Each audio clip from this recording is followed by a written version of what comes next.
Hey everybody, welcome to The Dose. My name is Brian McIntosh. Let's do something a little different today. Every day we talk about, you're going to work on you, and of course I believe in all those things absolutely wholeheartedly. Let's talk about some techniques and procedures that you can use to better your communication skills, right? Why not?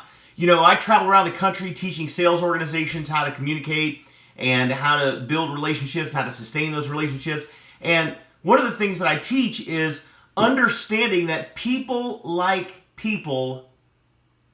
themselves. Don't people like themselves? Right? And so whenever you're going into a conversation with someone, whether you're prospecting them, whether you're just meeting them for the first time, whether you're trying to form a new relationship so you can maybe have a client down the road at some point, and whatever the case might be, or moving into a new area, you're going to a new church, it doesn't really matter. But when you're meeting someone for the first time, one of the first things that you want to do is you want to establish rapport. Now, the way that you establish rapport is to formulate a bridge. Find something that you have in common, right? So how do you find something in common with somebody? You simply ask them about their lives. People love to talk about themselves.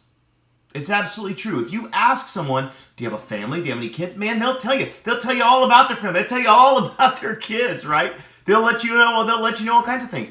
So ask people, start a conversation. Ask them about their family. Ask them about their occupation. Ask them about what they do for fun. Find out what their hot buttons are. What are they passionate about? You talk to somebody for 3 or 4 minutes, usually you'll figure it out. You'll hit some topic, and man, they'll light up like a Christmas tree. Once you have something, then you can build rapport easily, right? So you ask somebody, hey, where are you from? Oh, I'm from Texas. So did you go to school down there? Yeah, I went to Texas A&M. No way, my best friend from high school went to Texas A&M. Rapport, right?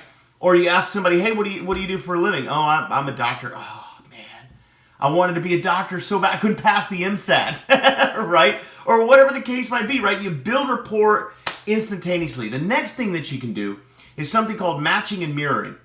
Again, people like themselves. So if you're talking to someone who maybe talks a little slower and likes to draw out their sentences and tell you all the details of something, right? If you go talking at them like the Micro Machines man, like you're talking at them like this, like you're trying to get, they're going to think you're trying to get something by them, right? So if you're talking to somebody who talks a little slower, then maybe you want to talk a little slower, right?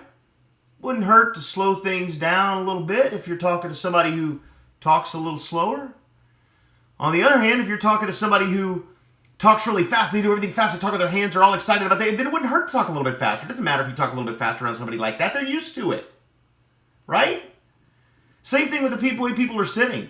Right, if you're sitting talking with someone and they're sitting like this, what does it mean? It means they're shut off. It means they're not open to what you're talking about. But here's one thing you can do. You can sit like that too while you're talking. And then while you're talking, if you move forward like this, there's a good chance they'll move forward with you. You see, when you match someone's posture, when you match their tonality, when you match their speed and their tempo of their speech and of their breathing and these types of things, what happens is you're subconsciously now, not verbally, but subconsciously, you're forming a bridge, just like you did when building rapport. And when you formulate that bridge, they'll begin to like you more, they'll begin to open up more, and the conversation will flow much more easily. These are all basic concepts you can find in books like How to Win Friends and Influence People, Personality Plus, all of these things. But these are fantastic concepts, and when you begin to get this deep down inside, you got to practice this, right? You're going to be really bad at it before you're good at it, but you got to practice. And once you begin to practice this, it becomes second nature. You'll meet someone and you'll ask them, hey, how's it going? How are you? Great. Do you have a family? Oh, really? Oh, I got 2 girls. No way. That's so awesome. What do you do for a living? Oh, man, when I went to school, I took classes in that, but I didn't pursue it. It was so hard. You got to be smart to do that.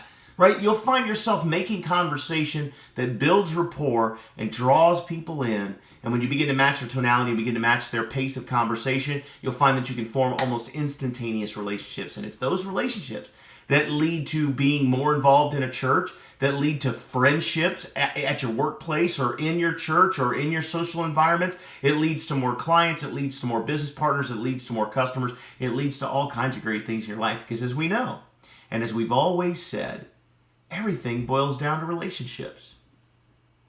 And that's the dose.